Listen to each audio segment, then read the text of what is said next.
Salut les amis, j'espère que vous allez bien. Pour ma part, ça va super. Aujourd'hui, on se retrouve pour ma première vidéo. Donc j'espère que vous pétez la forme.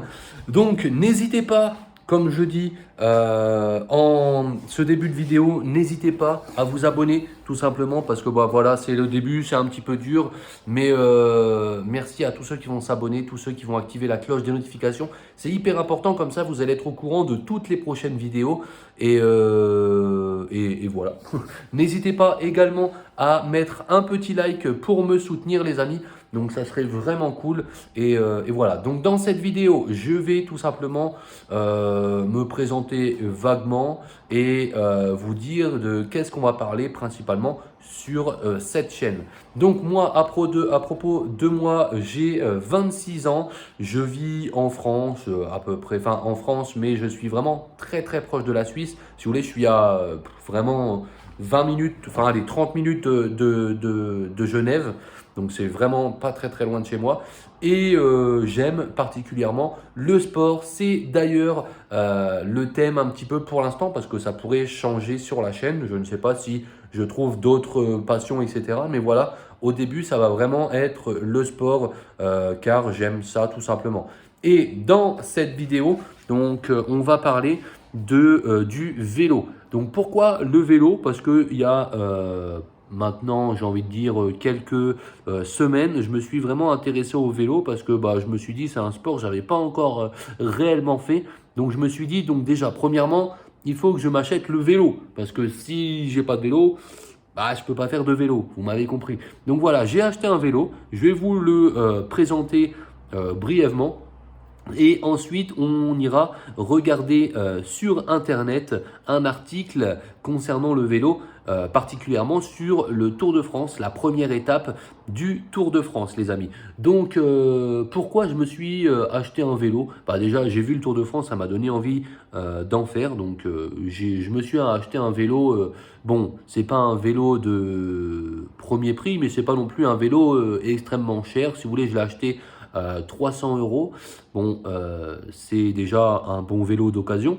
Mais ensuite, après l'avoir acheté, j'ai fait des réparations. Donc, j'en ai eu à peu près pour 300 euros également. Donc, ça fait environ 600 euros le vélo. Bon, après, vous allez voir, hein, le vélo est juste là-bas. Je vais vous faire voir après.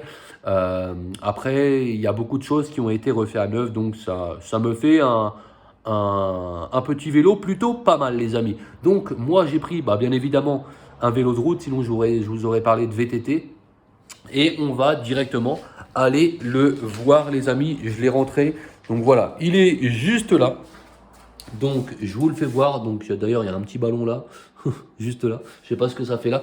Donc c'est un vélo Scoot, comme vous pouvez le voir. Et en gros, quand je l'ai acheté, petite anecdote, quand je l'ai acheté, donc moi je connaissais vraiment rien du tout au vélo.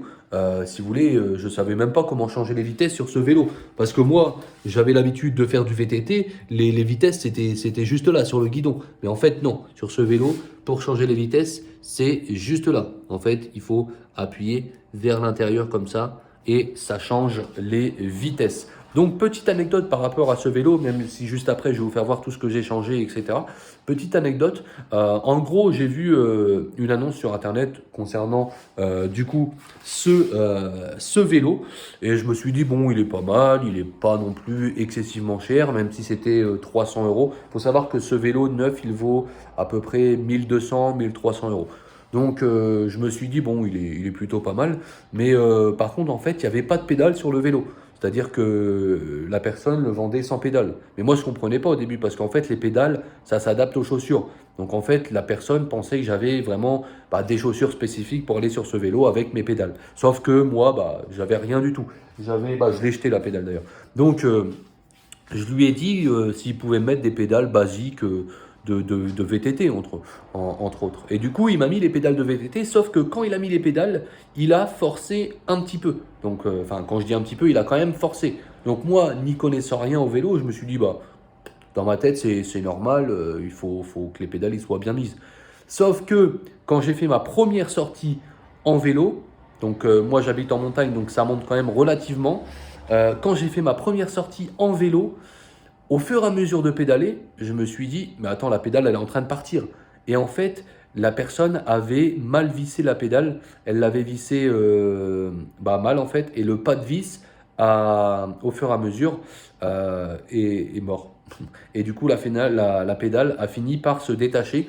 Et le pas de vis, donc dans le pédalier, il était complètement HS. Et du coup, obligé de le changer. Du coup, moi, je vais dans un marchand de vélo. Je lui dis, donc il m'a dit, ouais, elle a été mal vissée, le pédalier, il a changé parce qu'on ne peut pas refaire le pas de vis, sinon ça va être trop grand, etc. C'est pas possible. Et du coup, en fait, quand je me suis rendu au marchand de vélo, il a vérifié la chaîne était plus bonne du tout. Il a vérifié un câble aussi. Le câble allait bientôt être défaillant. Du coup, il l'a changé également. Et il a changé aussi un truc à l'arrière. Bon, j'y connais pas, je vais vous faire voir. Donc voilà un petit peu pour la petite anecdote assez longue. Mais voilà. Donc, le pédalier. Le pédalier, juste ici, qui a été changé. Bon, on peut le voir, hein, il est neuf. Le pédalier a été changé. Les pédales également. Donc, j'ai changé les pédales. Donc, pourquoi moi j'ai mis des pédales comme ça et non pas des pédales où on a directement les chaussures, etc. Parce que je me suis dit, je débute le vélo, je vais pas acheter des chaussures, des pédales, trucs. Donc je me suis dit, je vais commencer avec ça, c'est pas mal, on se dépense vraiment bien avec. Et voilà, pour commencer, je me suis dit, c'est vraiment pas mal. Après, on verra par la suite. Mais voilà. Ensuite, du coup, il a changé, en fait, il a changé vraiment tout ce qui part de là jusque là. C'est-à-dire le pédalier, la chaîne, ça là qui sert à, je sais plus comment ça s'appelle, je sais plus le nom, mais en gros qui sert à changer toutes les vitesses. Et il a changé aussi ce petit câble là. Pourquoi il l'a changé? Parce qu'en fait ça commençait à s'ouvrir et une fois que ça s'ouvre, en fait à l'intérieur il y a tous les fils qui s'en vont. Donc obligé de le changer. Ensuite il a changé aussi l'axe derrière le pédalier et c'est déjà pas mal. C'est déjà pas mal. Donc je me suis dit aussi, il faudra peut-être que je m'achète une sorte de short avec une mousse. Parce qu'au fur et à mesure, quand on est sur la selle, ça fait quand même plutôt pas mal. Ça fait mal. Donc voilà. Donc là, le fil, il est aussi là, il l'a changé, mais c'est celui qui relie jusque l'arrière. Et puis voilà. Par contre, ça, je ne sais pas si ça se change, parce que c'est quand même relativement sale, hein. Ça, c'est quand même relativement sale. Et puis voilà, hein. Voilà. Voilà un petit peu, voilà, on peut voir que c'est vraiment relativement sale. Donc je sais pas du tout si ça se change ou ici il faut vraiment changer tout ce qu'il y a, tout ça en fait. Je sais pas du tout. Je sais pas combien ça s'achète, si on peut changer tout ça. Mais bon, après je me dis, si je commence à changer toutes les pièces du vélo, j'aurais dû en acheter un neuf directement. Donc non, mais pour l'instant ça va. Je suis assez content de ce vélo. Ça me sert à me dépenser, etc. Donc je suis vraiment assez content par rapport à ça, les amis. Donc, je vous ai dit, voilà, à propos du vélo, il est vraiment plutôt pas mal. Donc là, je fais du vélo à peu près 3 fois par semaine, environ 1 heure. Parce que voilà, moi j'habite en montagne et du coup, c'est dur au début parce que, comment dire? Parce qu'en fait, quand on est en montagne, on est obligatoirement obligé de monter. Même si ça me dérange pas, mais tout le temps de la montée, c'est quand même relativement dur. Sachant que moi, j'aime pas du tout les descentes. D'ailleurs, pourquoi j'aime pas les descentes? Parce que en fait, ça va trop vite et j'ai peur de tomber. Parce qu'il faut savoir que les pneus sur un vélo de route, c'est très très fin. Du coup, ça me fait un peu peur, donc j'ai pas encore la confiance. J'ai pas encore confiance en moi. Du coup, vraiment dans les descentes, je vais très très très très lentement. Donc voilà, moi pour l'instant, je préfère monter que descendre, tout simplement les amis. Donc on va directement parler un petit peu de l'étape, un petit article sur la première étape du Tour de France qui a eu lieu le 1er juillet déjà. Le 1er juillet, 1er juillet, le premier séjour du Tour de France. Ouais, c'est bien ça, voilà, le 1er juillet, parce que je me disais, ouais, c'est passé relativement vite, hein, on est déjà bientôt en août. La première étape du Tour de France, ça a bientôt fait 1 mois, c'est incroyable. Donc, l'Ampère prend la lumière.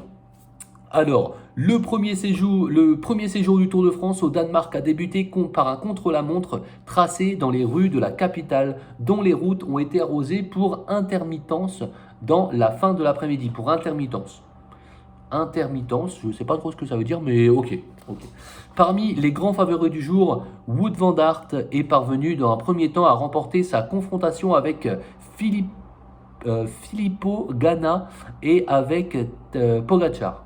Mais le maillot jaune s'est éloigné des épaules de Van Aert pour passer sur celle de son compatriote Yves Lampaert, qui s'offre le luxe de le devancer de 4 secondes. 4 secondes, c'est rien du tout les amis. 4 secondes sur un parcours de quelques kilomètres, c'est vraiment pas beaucoup. Le coureur de Quick-Step Alpha devient le 4e coureur belge à remporter le contre-la-montre inaugural du Tour de France. Après Yves Merckx, vainqueur de 3 prolongues en 1970, 72, 74, Freddy Martens 1976 et Eric Darden 1983. Vraiment, les noms dans les autres pays, c'est difficile à prononcer. Bien qu'il ait déjà remporté en 2017 une étape de la Vuelta et qu'il soit déjà monté sur le podium de Paris-Roubaix en 2009, 3e, le coureur belge se définit avant tout comme un fermier qui prendra tout de même le départ de la 2e étape en direction de Nyborg avec le maillot jaune sur les épaules. Ah, ça a dû lui faire bizarre d'avoir le maillot jaune parce qu'il était pas vraiment favori, mais il était bon au contre-la-montre, ce qui lui a permis d'avoir le maillot jaune. Donc tous ceux qui ne connaissent pas le maillot jaune, c'est entre guillemets le premier au classement général du Tour de France. Donc 2 chutes pour Biseguer. Parmi les 176 coureurs convoqués sur la rampe du départ du chrono de Copenhague, Jérémy Lecroc connaît le bonheur furtif d'établir le premier temps de référence, mais disparaît rapidement des tablettes au passage de Jacques Boer, lui-même délogé quelques minutes plus tard par Bokemolema.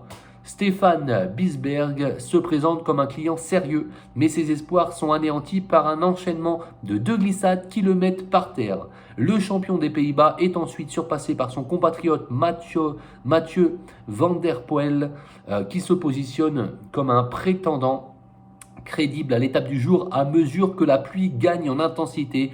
Les prestations de Primož Roglič, puis de Stefan Kung, ou encore de Geraint Thomas se relève en effet en retrait au moment où les averses sont les plus denses. Et ouais, il faut savoir que les amis, quand il pleut, je sais que moi, je pense que je ferai pas de vélo quand il va pleuvoir.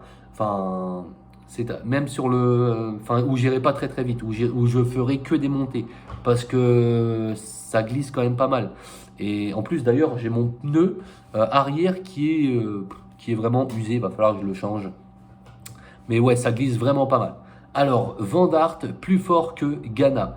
Les 3 grands favoris du jour ont programmé leur entrée en action dans la foulée. Le champion du monde de la spécialité est le premier à s'élancer et aussi le premier à battre Van der Poel avec 2 secondes de moins, mais immédiatement derrière lui, Wout van Aert frappe un grand coup en battant de 5 secondes le temps de celui qui l'avait devancé aux mondiaux de Bruges. Le match n'est pas terminé pour autant puisque Tadej Pogačar se montre dans l'allure. Mais le Slovène bute à 1 seconde et doit se concentrer de la 2e place du jour pour 1 seconde.